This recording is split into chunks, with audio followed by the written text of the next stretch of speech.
Hello guys, in this video I'm going to show you how to add new currency to your account on the Bidali Pay and Earn Cashback application.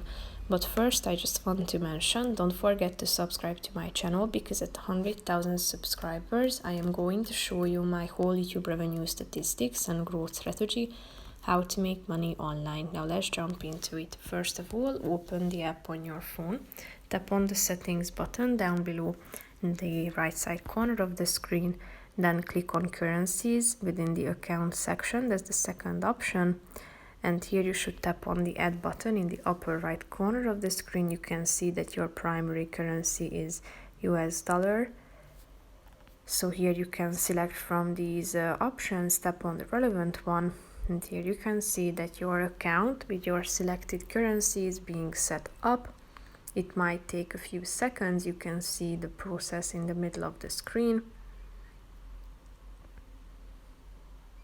So here you can see that your other currency has been added. You can select your primary currency by tapping on the relevant one. So basically that's it for this video, guys. See you in the next one. Bye bye.